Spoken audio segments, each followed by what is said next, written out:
전능하시어 천지를 만드신 하나님 아버지를 내가 믿사오며 그 외아들 우리 주 예수 그리스도를 내가 믿사오니 이는 성령으로 잉태하사 동정녀 마리아에게 나시고 본디도 빌라도에게 고난을 받으사 십자가에 못 박혀 죽으시고 장사한 지 사흘 만에 죽은 자 가운데서 다시 살아나시며 하늘에 오르사 전능하신 하나님 우편에 앉아 계시다가 저리로서 산 자와 죽은 자를 심판하러 오시리라.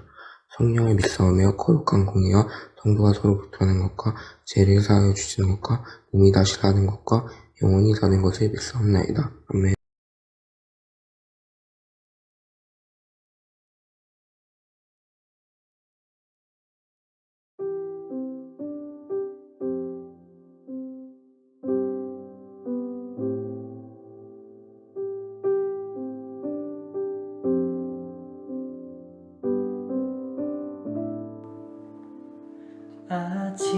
아침이 밝아 올 때에 찬양의 맘 주시네. 주를 향한 나의 찬양 주 마음 울리리. 그 이름 강하고 견고한 성루, 그 이름 나의 피난처 되시네. 그 이름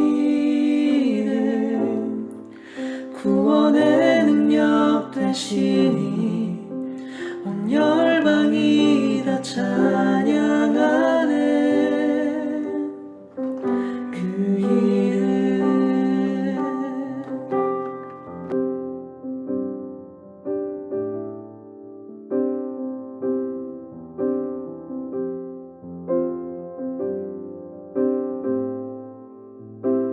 주의 이름 부를 때 나의 맘 채우소서. 내 삶을 주께 드리며 주 이름 높이리. 그 이름 강하고 견고한 성루, 그 이름 나의 피난처 되시네. 그 이름 구원의 능력 되시니 온 열방이 다 찬양하네. 그 이름 강하고 견고한 성루, 그 이름 나의 피난처 되시네. 그 이름 구원의 능력 되시니 온 열방이 다 찬양하네. 그 이름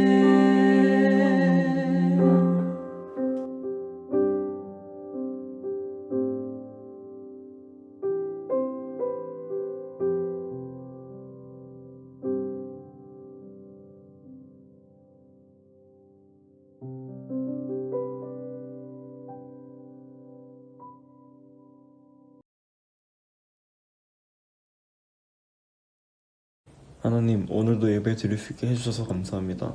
빨리 코로나 사태가 진정될 수 있도록 도와주시고 이 상황 속에서 저희를 지켜주세요. 오늘도 목사님 말씀을 통해 저희에게 은혜를 주시고 어떤 상황이든지 저희와 함께 해주시고 지혜를 주세요. 예수님 이름으로 기도드립니다. 아멘.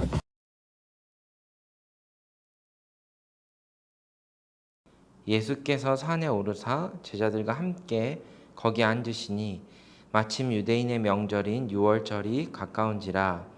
예수께서 눈을 들어 큰 무리가 자기에게로 오는 것을 보시고 빌립에게 이르시되 우리가 어디서 떡을 사서 이 사람들을 먹이겠느냐 하시니 이렇게 말씀하심은 친히 어떻게 하실지를 아시고 빌립을 시험하고자 하심이라. 빌립이 대답하되 각 사람으로 조금씩 받게 할지라도 200디나리온의 떡이 부족하리이다. 제자 중 하나 곧 시몬 베드로의 형제 안드레가 예수께 여짜오되 여기 하나에가 있어 보리떡 5개와 물고기 2마리를 가지고 있나이다. 그러나 그것이 이 많은 사람에게 얼마나 되겠사옵나이까.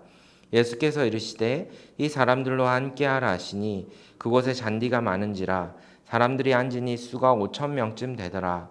예수께서 떡을 가져 축사하신 후에 앉아있는 자들에게 나눠주시고 물고기도 그렇게 그들의 원대로 주시니라. 그들이 배부른 후에 예수께서 제자들에게 이르시되 남은 조각을 거두고 버리는 것이 없게 하라 하시므로 이에 거두니 보리떡 5개로 먹고 남은 조각이 12바구니에 찼더라. 그 사람들이 예수께서 행하신 이 표적을 보고 말하되 이는 참으로 세상에 오실 그 선지자라 하더라. 그러므로 예수께서 그들이 와서 자기를 억지로 붙들어 임금으로 삼으려는 줄 아시고 다시 혼자 산으로 떠나가시니라. 아멘. 중고등부 친구 여러분 반가워요. 네, 여러분 무더운 날씨 속에 잘 지내고 계신가요? 방학 기간 건강하게 보내고 속히 다시 만나기를 소원합니다. 네, 여러분 우리가 예수님의 제자의 삶에 대해서 계속 나누고 있는데요. 여러분 지난주 말씀 기억나시나요? 우리 바로 우리의 반석 되시는 그 하나님의 말씀에 순종해서 우리가 하나님 말씀을 그냥 흘려 듣지 않고 마음에 새기고 그대로 실천해 봄으로써 반석 위에 집을 짓는 그런 훌륭한 예수님의 제자가 된 삶을 살기를 소원합니다. 네, 오늘은 우리가 여러분이 아주 잘 알고 계시는 오병이어의 사건에 대해서 함께 나눠보고자 합니다. 오병이어. 여러분 떡이 몇 개죠? 네, 5개. 물고기는 네, 2마리입니다. 네, 여러분 잘 알고 계시죠? 이 오병이어 사건에서는 예수님께서 예수님 주변에 앉아있던 그 무리 5,000명에게 이 오병이어로 그 많은 사람들을 먹였다라고 기록하고 있어요. 여러분 그런데 혹시 그거 아시나요? 그 당시에 예수님 주변에 있었던 사람의 숫자는 5,000명만이 아니었습니다. 그 당시에는 남자들 숫자만 셌기 때문에 5,000명 정도였는데요. 여자 숫자와 그리고 아이들 숫자를 합하면 약 2만여 명이나 되는 많은 사람들이 그 당시에 예수님 주변에 있었습니다. 그래서 그 오병이어 보리떡 5개와 물고기 2마리요 2만여 명 되는 사람들을 먹인 놀라운 사건이 바로 오병이어 사건입니다. 여러분 당시 상황을 우리가 조금 생각해 보면 예수님께 나왔던 사람들은 모두 밥도 굶고 아주 배고픈 상태로 예수님을 이렇게 쫓아왔던 사람들입니다. 왜 그렇게 열심히 밥도 굶으면서 예수님을 쫓아왔을까요? 바로 자신들의 삶의 어려운 문제들을 해결받기를 원했기 때문입니다. 어떤 사람들은 가난해서 그 가난을 해결받고 싶은 사람도 있었고 또 어떤 사람들은 삶에 자신이 가지고 있는 풀리지 않는 힘든 일이 있었고 또 어떤 사람들은 마음이 굉장히 아프고 힘든 사람들도 있었습니다. 또 어떤 사람들은 육신의 질병으로 잘 치료받지 못해 낫지 않아서 예수님께 치료받고 싶었던 사람들도 있었습니다. 이렇게 다양한 문제를 어려운 문제를 가진 사람들이 예수님은 이 문제를 해결해 줄 수 있겠다라는 그런 마음의 소원을 가지고 예수님께 나왔습니다. 이러한 사람들을 본 예수님의 마음은 어떠셨을까요? 우리 마가복음 6장 34절에 이렇게 말씀합니다. 예수께서 나오사 큰 무리를 보시고 그 목자 없는 양 같음으로 인하여 불쌍히 여기사 이에 여러 가지로 가르치시더라. 아멘. 예수님께서는 삶의 문제들을 해결받기 위해 이래저래 많은 방법들을 찾아보았으나 해결되지 못한 채로 여전히 힘들어하고 있었던 이 사람들을 보시며 이 목자 없는 양같이 굉장히 안타까워하시며 긍휼히 여기시고 불쌍히 여기셨습니다. 이것이 바로 참 목자 되시는 우리 예수님의 마음입니다. 사랑하는 중고등부 친구 여러분, 바로 하나님이 우리를 보실 때의 마음이 이렇습니다. 우리가 공부하느라 수고하고 또 여러분이 고민이 있어 힘들어하고 또 여러분이 해결되지 않는 문제 때문에 아파하고 힘들어하고 있을 때 하나님은 우리를 보시면서 굉장히 마음 아파하시고 불쌍히 여기시고 긍휼히 여기신다라는 뜻입니다. 그 이후에 여러분, 이 사람들은 어떻게 되었을까요? 예수님께서는 제자들에게 이 많은 굶주린 사람들을 먹일 그 떡을 가져오라고 하십니다. 여러분, 2만 명이나 되는 사람들을 먹이려면 얼마나 많은 돈이 있어야 이 사람들을 떡을 사서 먹이게 할 수 있을까요? 제자들은 도저히 방법이 없어서 당황하고 있었는데 마침 그때 한 소년이 자신이 가지고 있던, 자신이 먹으려고 했던 보리떡 5개와 물고기 2마리를 예수님께 가져옵니다. 여러분, 그런데 제자들이 이 소년이 나타났을 때 기뻐했을까요? 아닙니다. 왜냐하면 이 소년이 가지고 온 것은 겨우 보리떡 5개와 물고기 2마리 뿐이었기 때문입니다. 이 소년은 좋은 마음으로 가져왔지만 이 사람들을 다 먹이기에는 너무나 부족한 그런 음식이었기 때문이죠. 이 사람들이 보기에는 굉장히 보잘것없는 음식이었습니다. 그 당시에 실제로 이 보리떡이라는 것은 굉장히 저렴하고 굉장히 보잘것없는 음식이었고, 이 소년이 가지고 왔던 그 물고기 2마리도 우리가 아는 이런 큰 생선이 아니라 멸치와 같이 굉장히 작은 생선이었던 것이죠. 그런데 예수님께서는 그것을 자기에게로 가져와 보라 하시고는 이 사람들을, 너희가 이 사람들을 무리지어 앉게 하라 라고 하십니다. 사람들은 수근수근 대기 시작합니다. 아니, 배고픈데 도대체 뭐 하시나? 우리를 왜 앉으라고 하시지? 먹을 게 생기셨나? 라고 수근대고 있었습니다. 그런데 눈을 들어서 예수님을 보니까 예수님이 가져서 보여주시는 거라고는 아주 작은 보리떡 5개와 형편없는 물고기 2마리 뿐이었던 것입니다. 그래서 사람들은 굉장히 당황해하고 수근거리기 시작했습니다. 그런데 예수님께서는 그 보잘것없는 음식을 이렇게 높이 드시고는 하나님께 감사 기도를 드립니다. 아마도 그 장면을 본 사람들은 더 수근거렸을 것 같아요. 도대체 저 작고 보잘것없는 것으로 어떻게 하려고 저렇게 하시나 라고 아마도 수근거렸을 것입니다. 그런데요, 여러분, 이 작은 떡과 물고기를 들고 예수님은 기도를 하시는데요, 이것을 축사라고 하십니다. 예수님께서 축사하시고 이제 사람들에게 떡과 물고기를 나눠 주십니다. 그런데 놀라운 일이 벌어집니다. 수근거리며 불평하던 그 사람들 눈앞에 기적이 벌어지게 된 것이죠.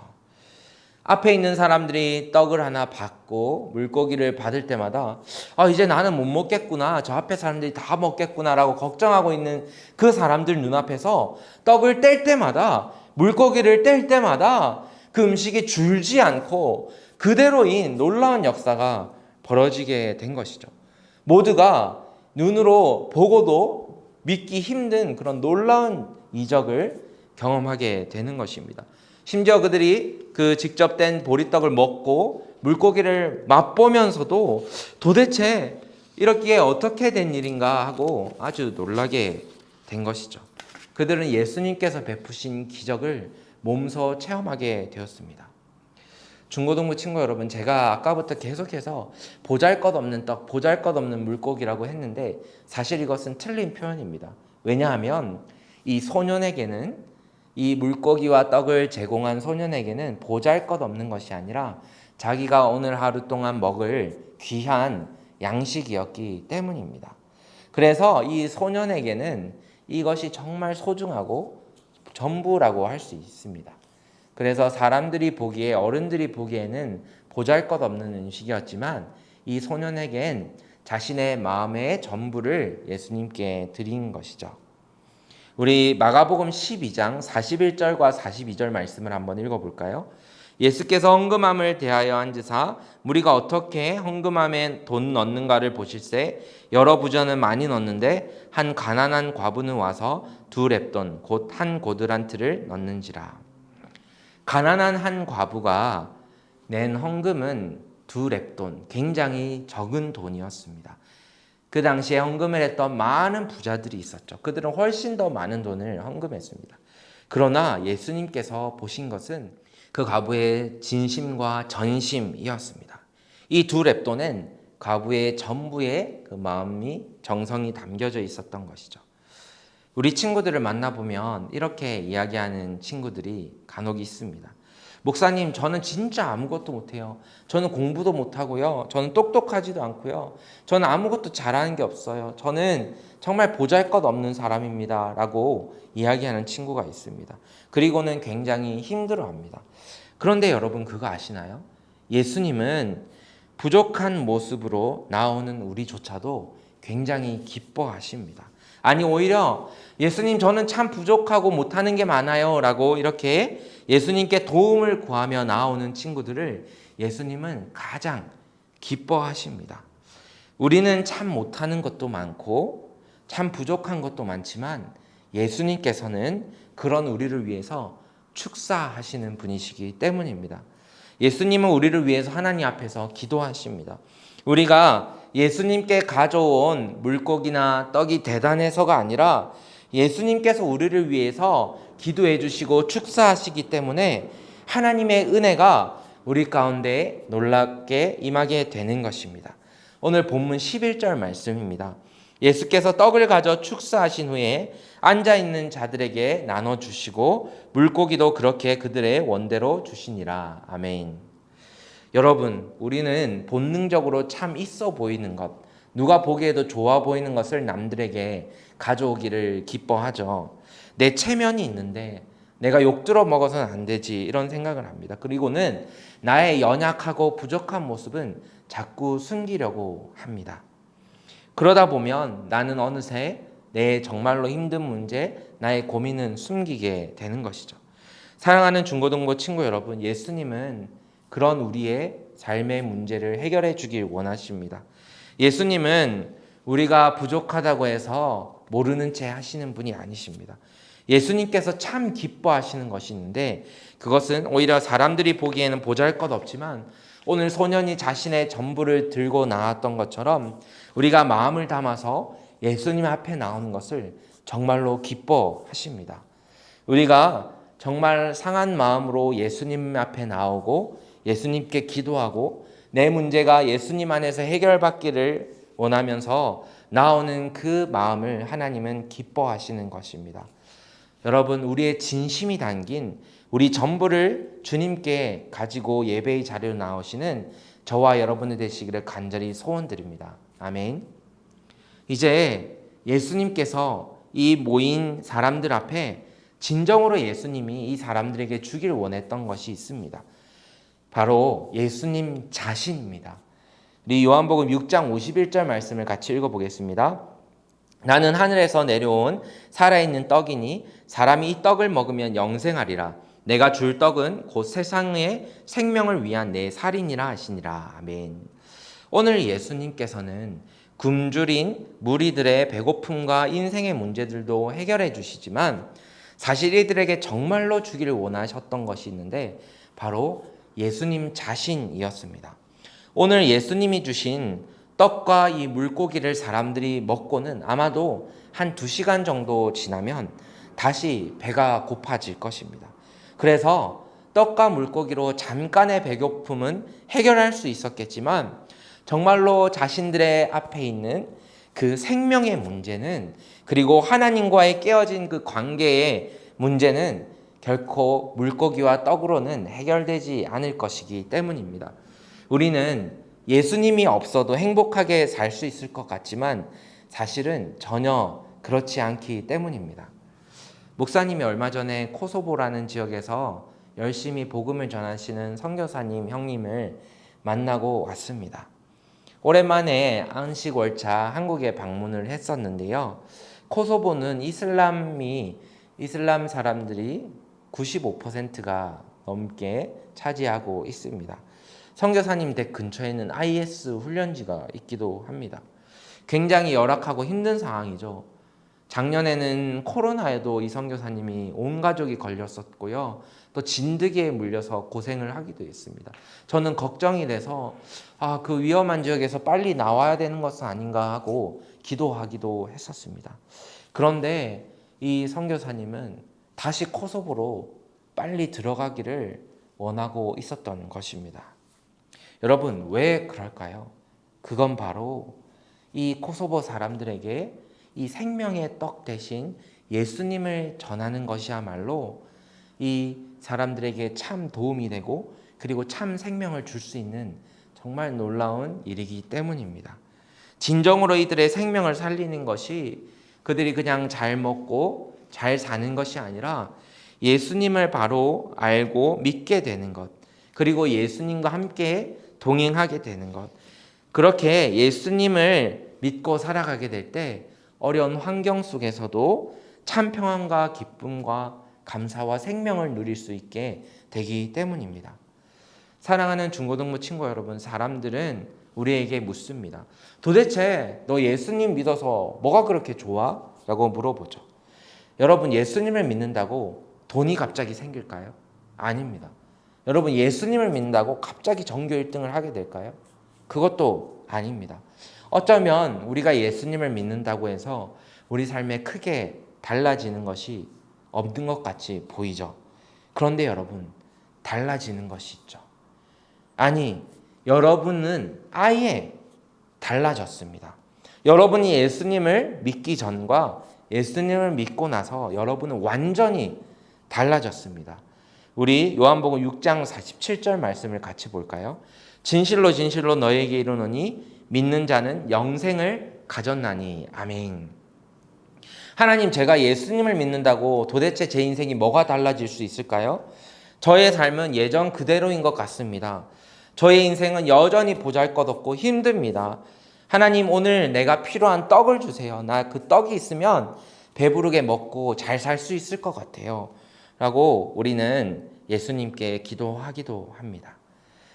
나의 삶의 문제를 해결해 줄 그 떡이 시급하게 필요해 보이죠. 그런데 여러분, 우리는 그 떡이 또 떨어지면 금방 배가 고파지고 다시 떡을 구하러 다녀야 합니다. 그런데 예수님께서 우리에게 말씀합니다. 너희가 나를 찾는 것은 표적을 본 까닭이 아니요 떡을 먹고 배부른 까닭이라. 예수님께서 우리에게 너희가 떡을 또 찾는구나. 그래, 너희 인생에 얼마나 그 떡이 필요하고 너희가 그 떡을 먹었을 때 잠깐 배부를 수 있게 해주는 참 행복한 것이란 걸 나도 알고 있다. 그런데 너희는 어떻게 해? 그 떡만 바라보고 너희의 인생을 참 보살펴주고 너희의 인생을 들어서 축사하시는 그 예수님을 왜 너희는 알지 못하냐라고 우리에게 말씀하고 계시는 것입니다.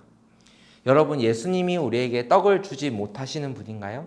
아닙니다. 오늘 본문에 보니까 2만여 명이나 넘는 사람들도 예수님께서 배부르게 먹이고 떡이 12강줄이나 남았다라고 말씀합니다. 예수님은 우리에게 충분히 여러분이 필요한 것들을 주실 수 있는 분이십니다. 그런데 여러분, 예수님은 진정으로 우리에게 생명을 주시는 분이십니다. 진정으로 우리를 생명을 주시고 행복하게 살 수 있도록 하시는 분이십니다. 우리가 떡을 먹으면 잠깐은 배부를 수 있겠지만 금방 배고파집니다. 그리고는 또다시 우리의 인생의 문제 때문에 힘들어하고 고통스러워합니다. 그런 목자 없는 양같이 방황하고 힘들어하는 우리를 보시면서 예수님은 우리가 진정한 생명을 알기를 원하시는 것입니다. 그리고 우리가 그 예수님을 믿고 정말 영원한 생명을 누리고 그리고 하나님을 예배하면서 행복하게 살기를 바라시는 것이죠. 사랑하는 중고등부 친구 여러분, 저와 여러분이 누군가가 보기에는 참 보잘것없고 참 형편없는 삶같이 보인다고 할지라도 그 삶을 예수님께 가지고 나오면 예수님께서 우리를 참 기뻐하시고 우리의 인생을 들어서 축사하십니다. 우리의 참 생명 되시는 예수님을 여러분이 붙잡으시기 바랍니다. 예수님 앞에 늘 나오시기를 소원합니다. 그래서 예수님과 함께 동행하면서 예수님이 주시는 참 축복을 누리고 살아가시는 저와 여러분들 되시기를 간절히 소원드립니다. 아멘. 우리 함께 기도하시겠습니다. 하나님 아버지 감사합니다. 오늘도 하나님께서 주시는 귀한 은혜를 우리가 누리며 살아가고 있는데 때로는 우리가 나의 배를 채워줄 떡만 바라보고 살아갈 때가 있습니다. 그러나 오늘 말씀을 통해서 내가 참 생명의 떡이다라고 말씀하신 그 예수님을 듣고 이제 예수님을 믿고 예수님을 바라보고 예수님을 따르는 삶을 살 수 있도록 우리를 인도하여 주시옵소서. 그래서 영원히 배고프지 않는, 방황하지 않는 그런 행복한 삶을 살아갈 수 있는 우리가 되도록 인도하여 주시옵소서. 감사드리며 예수 그리스도의 이름으로 기도드립니다. 아멘.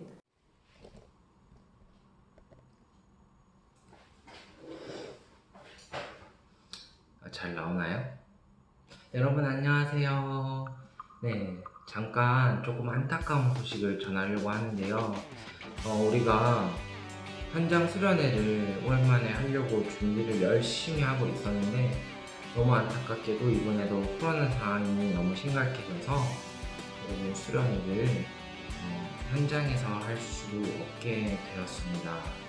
네, 너무 아쉽죠. 목사님도 너무 아쉽습니다. 그러나 여러분 다시 현장에서 할 수 있을 때 꼭 다음에 귀한 집회는 준비해 보도록 하겠습니다. 그 대신 여러분 수련회가 없는 것이 아니라 8월 8일 온라인으로 비대면으로 우리 수련회를 드리게 됩니다. 8월 8일 주일 영상 예배를 드리듯이 수련회 영상이 유튜브에 업로드 될 것입니다.